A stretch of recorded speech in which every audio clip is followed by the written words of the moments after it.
What's up, big city bros and big city bros? How's everybody doing? Hey, let's take a look at the structure of the stock market today and then go into our favorite names. First, let's take a look at the indexes and then we'll go into the watch list. Guys, today was a little bit of a dud. We kind of figured that, but there was a lot of good setups yesterday, but the gap up today was just too big. And it took us outside the upper Bollinger Band, which is a signal of extreme overbought on a short-term basis, a 4 or 5 day basis. And then, we had triggered a short-term overbought reading. So we ended up with kind of a gap and then grind day with a little bit of crap at the end of the day. So it's gap and crap, but with the caveat that it happened at the end of the day. And so we just kind of had a nothing burger. That awesome hot watch list, that sexy watch list I had going on, triggered into just a big bag of crap for most of the day, but still pretty good day. Basically, on these kind of big gap days, you get one shot at glory. So when you get a gap day like this, and just remember this, for the future, you get one shot at glory on any time you get a gap up day of like 1% or more, you get one shot at glory. So, we were doing like coin in the morning and CLSK on the opening dip and stuff like that. But not crazy amounts of follow through, but you get one shot. You could see kind of like Nvidia, you gap up, pull back, you get one shot and then it's just done. And always remember that on gap up days, you just wait for the first pull and you'll get one shot. Maybe you trend for a good chunk of the day, or you just get the quick pop and you go sideways. But statistically for me, I do not trade very well on gap days. It just doesn't have the action for me. I know the setup. You got to wait for the one pullback, and then it's a go. But then what happens is, once you start getting going, I get excited. I want to keep hitting it and all this kind of stuff. I didn't do that today, but, that's normally my thing. So I usually take it pretty easy on these gap days. Let's take a look, though. Look, the index it was a rest day. If we get a week open tomorrow, fill this gap, I think we could go. Fridays, because of the 0 DTE, has been hot for really the last so many months, 3-4 months. All the big moves have been happening on those kind of Fridays. Not always, but, Fridays has been the day, all right? So let's see what goes on tomorrow. And, we usually have a couple kind of econ reports on Fridays, jobless claims, this kind of thing. But consumer confidence from the U of M, all this kind of thing. But nothing really crazy tomorrow. The question is just going to be the open. If we fill some of this gap, I think we could relieve the tension and go. And then, we'll see kind of what's up. Let's take a look at the watch list here. I think there's still some good names that we can play here. I want to do some day two plays here. MU had a gap up, but because of its high, big float, billion shares, and just the structure of MU, if you look back on MU's history, it's never really had a 20% day in probably years, right? So, but it hung its ground here, right? So I think this is like a primetime candidate. If we get a week open on this one, I want to take this bad boy down. I think that's top of the list.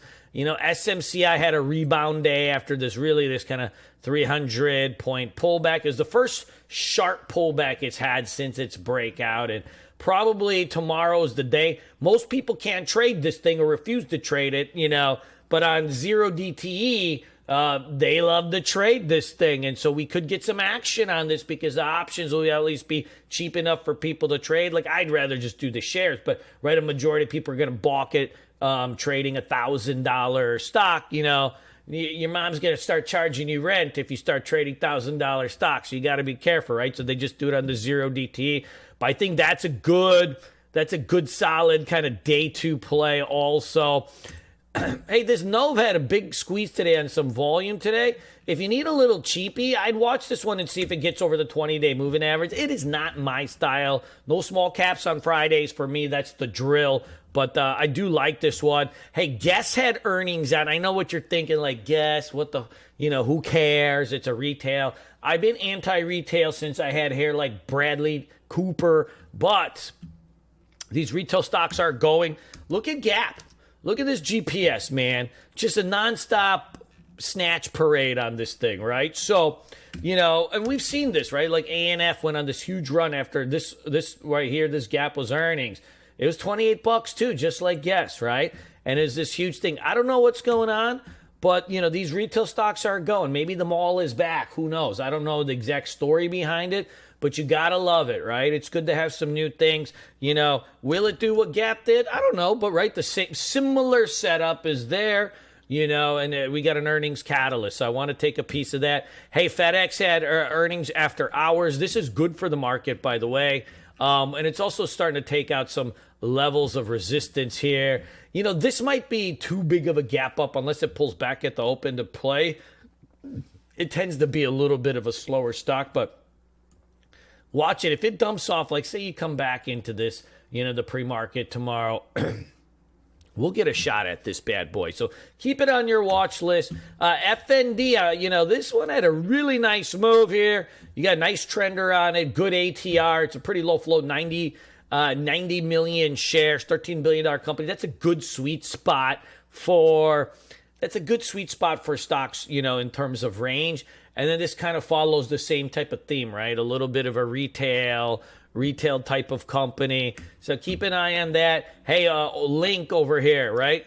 Big breakout over 29. You get a week open on this one, maybe down to 29.50. I think we could probably play that one.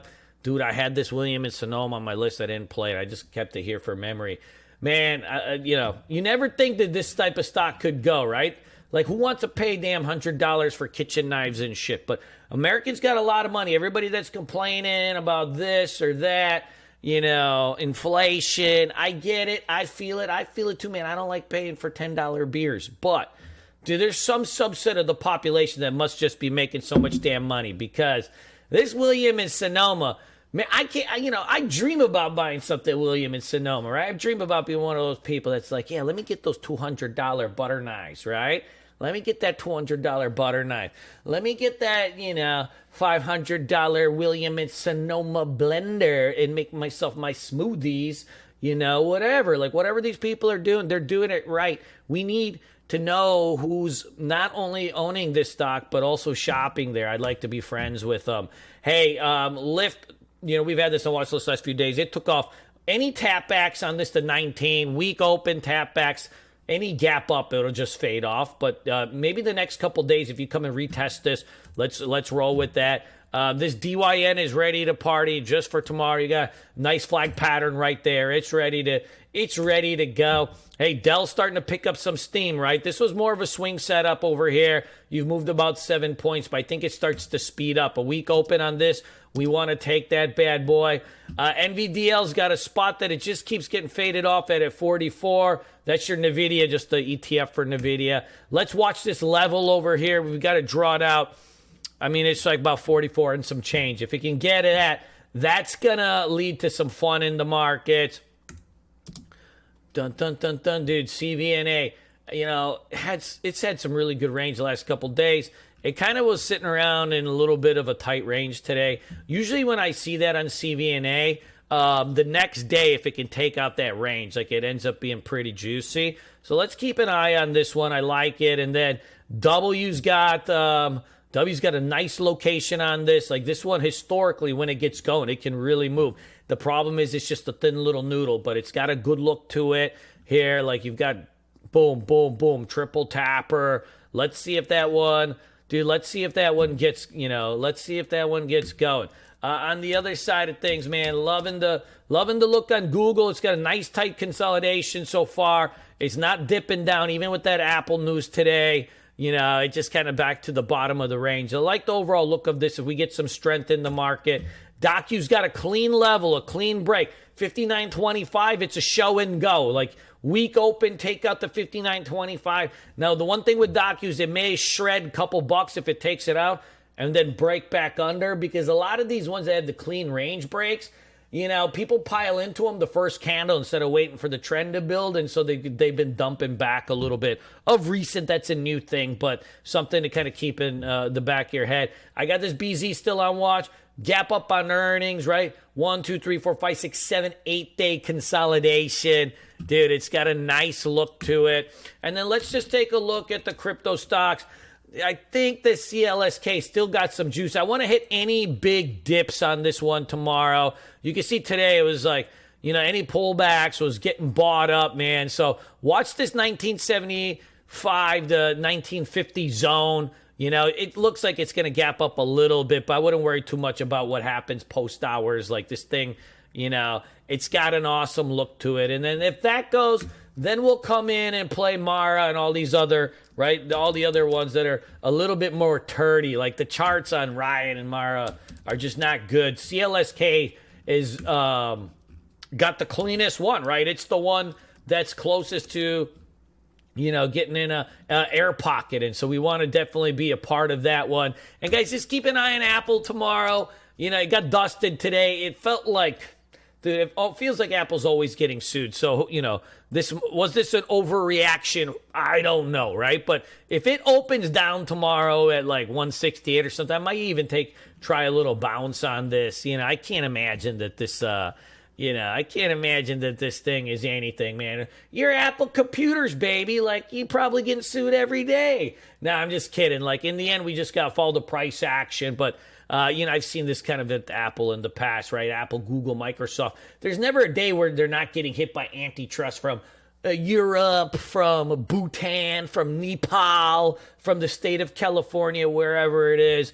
They're always getting sued. But let's keep an eye on this. And, frankly, I'm open to shorting it too. If we get like a decent gap up and it looks like we're fading off and the flow comes in, we'll take this thing down. So let's, some of the stocks from yesterday just took a rest, like Affirm and UPST. The gap really messed up a lot of the plays. If we had a flat open or weaker open, I think things would have been better. But things are looking good for tomorrow. If we fill some of that gap on the QQQ, I think things are going to go. Whoa, did you guys notice this lighting change? All of a sudden, like, my tan is, like, looking a lot better. A lot better. All right, amigos. I love you guys. Peace.